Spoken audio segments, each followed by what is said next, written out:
Welcome to Off Duty. I'm Wendy Bounds. The Euro 2012 soccer finals, they are Sunday. It is going to be Spain, the favorite, up against upstart Italy.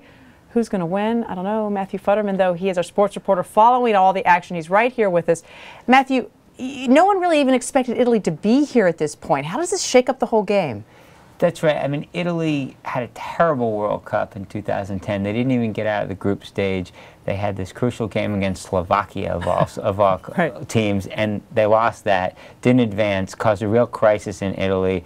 This was sort of like a bit of a comeback tournament for them. They're kind of more focused on the World Cup in 2014. They actually have a bit of an older team. Yeah. So it's a real shocker that they've somehow made it to the finals. Especially over Germany on Thursday. Yeah, Germany was everyone's favorite. Let's talk about Spain. You spent a lot of time sort of studying and writing about Spain, La Roja's strategy. They play very differently than most other soccer teams out there. It's a slower game, a sort of more beautiful game in some ways, if you will. Can they be beat?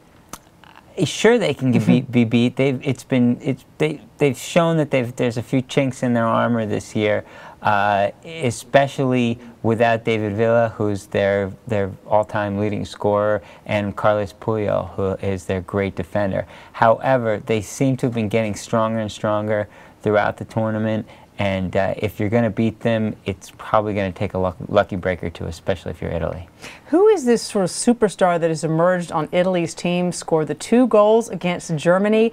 Where did he come from, and who is he? So Mario Balotelli, who is setting himself up to be one of the biggest stars in the world, really, is this 21-year-old. He's of African extraction, and he plays for Italy. He's a striker. He is striking looking. Right. He is a star for Manchester City. The thing is, he's 21 years old, yeah. And he does things like drive cars 150 miles an hour in the English countryside. So if he doesn't kill himself, he has a huge future. Yes, he's he is this unbelievable athletic specimen. The main problem is he has the head of an 11-year-old, right. And he's very hard to get under control. Scoring 2 goals, if he can just do that much on Sunday, that should do it. That should seal the deal for him. Italy and Spain, they were also the last 2 World Cup champions, is that correct? Yes. Who's your pick for who's going to win? I think you have to stick with Spain on this one. Italy traditionally has played a very defensive style. They're trying to get out of that. However, they still, despite Balotelli breaking out somewhat against Germany, they still struggle a little bit with the offense, and especially against a team like Spain, which plays very patient, holds the ball for a tremendous amount of time. It may just be hard for Italy to get its feet on the ball. To get the ball, to get it in the goal. At some points in this game, and you can't. If you don't have the ball, you can't score. That is a very good point. Right. No wonder you're a sports reporter. Right. You can pick out those details. I have noticed on more TVs and bars and just walking around looking at people's computers here in the newsroom that people are watching this tournament. I mean, have we just reached a tipping point for Americans falling in love with soccer here? I think there's a real thirst for these huge international competitions.